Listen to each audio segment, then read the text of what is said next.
को सवा शेर मिल ही जाता है, शाने को डेढ़ शाना मिल ही जाता है। नरेंद्र मोदी को ट्रंप मिल गए हैं। कल तक हिंदुस्तान में भाजपा के लोग ये बता रहे थे कि हिंदू की दुकान से सामान खरीदना है या मुसलमान की दुकान से। अब ट्रंप मोदी को बता रहे हैं कि रूस से तेल खरीदना है या अमेरिका से। कल तक ये बता रहे थे कि मुसलमान रिक्शे वाले को पैसे कम देने हैं और हिंदू को ज्यादा। अब ट्रंप इनको बता रहे हैं कि अगले 10 साल तक गोली बंदूक सब अमेरिका से ही खरीदना है और भारत के प्रधानमंत्री सर नीचे करके यस सर के अलावा कुछ नहीं कह रहे हैं। पता नहीं इनकी कौन सी नस ट्रंप दबाकर बैठे हैं। बहुत लोग तो यहां तक कहते हैं कि ट्रंप के पास एप्स्टीन फाइल की कोई फोटो होगी जिसके डर से हर बात में यस सर ही निकल रहा है। टैरिफ डील में ट्रंप ने कहा कि अमेरिकी किसानों का माल बिना किसी टैक्स के भारत के बाजारों में बिकेगा। मोदी ने कहा यस सर। ट्रंप ने कहा कि हम भारत में सामान बेचने आएंगे तो कोई टैक्स नहीं देंगे। मोदी ने कहा यस सर।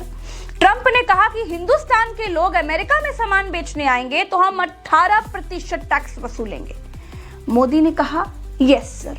हर बात में यस सर कहने के बाद तो बेशर्म से बेशर्म व्यक्ति भी खुद की जीत की घोषणा करके माला पहनकर नहीं घूम सकता।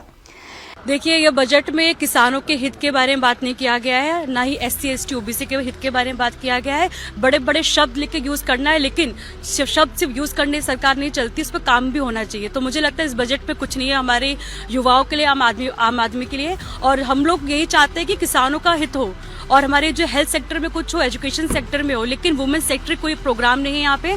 तो हम लोग का जो फाइनेंस मिनिस्टर से उम्मीद था कि वो जवाब देंगे, लेकिन जो बजट से हम लोग को उम्मीद थी उस पे बिल्कुल खड़े नहीं उतरे हैं ये लोग। और हमको ये लगता है कि ये सिर्फ आंकड़ों का बजट है और ये चुनावी बजट है। इसमें लगातार कोलकाता की बात किया गया, बंगाल के बारे में बात किया गया, ममता दीदी की बात की गई है, लेकिन हम लोग को यही लगा कि आपने जो रिप्लाई किया वो रिप्लाई सेटिस्फैक्टरी रिप्लाई नहीं है। जैसे आपने जो MPs ने स्पीचेस दिया था जिसमें रिप्लाई होना चाहिए, वो रिप्लाई हम लोग को नहीं मिला है। तो मुझे लगता है जो हेल्थ पे बात करना चाहिए, एजुकेशन में बात करना चाहिए, युवाओं के बारे में बात करना चाहिए, फार्मर्स के बारे में बात करना चाहिए, एम्प्लॉयमेंट के बारे में बात करना, उस पर किसी भी बात नहीं हो। सिर्फ ये चुनाव को लेके, चुनाव को मद्देनजर रखते हुए इन्होंने सिर्फ बंगाल के बारे में बात किया है। इसीलिए हम लोगों ने प्रदर्शन किया है कि अगर आप सिर्फ एक ही स्टेट को लेके क्यों बात कर रही हैं। आप इंडिया में आप पार्लियामेंट में रिप्रेजेंट कर रही हैं, फाइनेंस मिनिस्टर है, आपको पूरे देश के बारे में बात करना चाहिए, लेकिन आपने सिर्फ बंगाल के बारे में बात किया है। अगर हर साल 9 लाख करोड़ रुपए का सामान अमेरिका से ही खरीदना था तो मेक इन इंडिया क्या पूरे देश को बेवकूफ बनाने के लिए लाए थे? सारा माल अगर अमेरिका से ही खरीदा जाएगा तो भारत के निर्माता क्या घास छीलेंगे? देश के मजदूर क्या भूखे मरेंगे? यहाँ की फैक्ट्रियां क्या खंडहर बनेंगी? देश के किसानों का क्या होगा? सारा माल बाहर से आएगा तो उनकी फसलों का क्या होगा? उनके रेट गिरेंगे तो किसान अमीर होगा या और ज्यादा गरीब होगा? ये किसानों की आमदनी दोगुनी करने का तरीका है या उनकी जान लेने की तरकीब है? कहीं ये जानबूझकर खेती को और ज्यादा घाटे का सौदा बनाने का षड्यंत्र तो नहीं है? कहीं ये किसानों पर खेती छोड़ने का दबाव बनाने की तैयारी तो नहीं है? किसान खेती छोड़ेगा तो खेत बेचेगा, किसान खेत बेचेगा तो उसे खरीदेगा कौन? सोचिए, कहीं ये जमीनें महामानव के करीबी दोस्त तो नहीं खरीदेंगे? देश में खेती तो पहले से ही घाटे का सौदा बनी हुई है और अमेरिका के किसान तो खेती पर सब्सिडी भी पाते हैं। क्या भारत के किसान उनसे मुकाबला कर पाएंगे?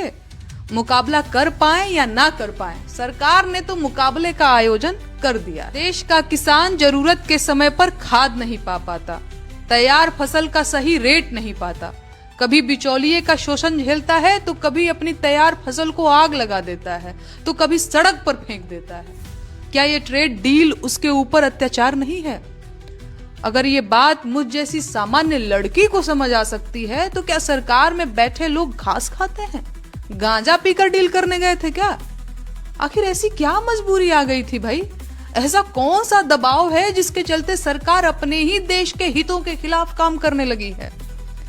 आजादी के बाद देश को आत्मनिर्भर बनाने के लिए हरित क्रांति क्या इसी दिन के लिए लाई गई थी? अरे वो और लोग थे जो देश से मोहब्बत करते थे, वो और लोग थे जो अमेरिका को मुंह पर जवाब दे दिया करते थे, वो और लोग थे जिन्होंने अमेरिका को उसकी औकात में रखा था। और एक ये लोग हैं जिन्हें अमेरिका अपने इशारे पर नचा रहा है, और झूठ मूठ का नहीं नचा रहा है, ये सच में उसके इशारों पर नाच रहे हैं। भारत कहां से तेल खरीदेगा ये अमेरिका बताएगा। लानत है। अरे हिम्मत नहीं है इन लोगों में, दम नहीं है इनमें। क्योंकि इनमें नैतिक साहस नहीं है।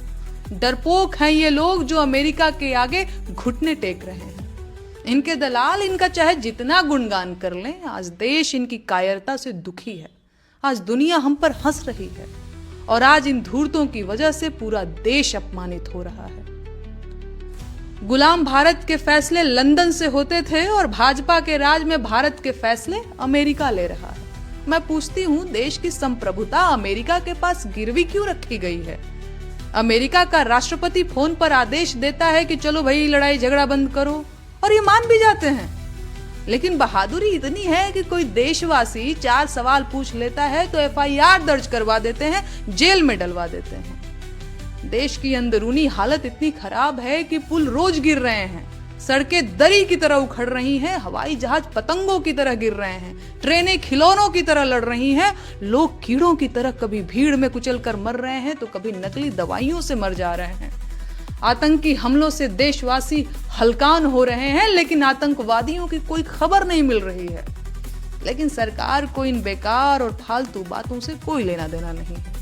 उसके पास और भी जरूरी काम है।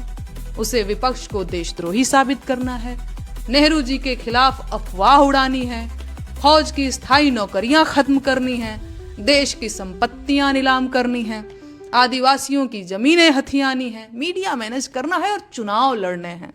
अगर यही सरकार की देशभक्ति है तो ऐसे देशभक्तों से भगवान बचाएं।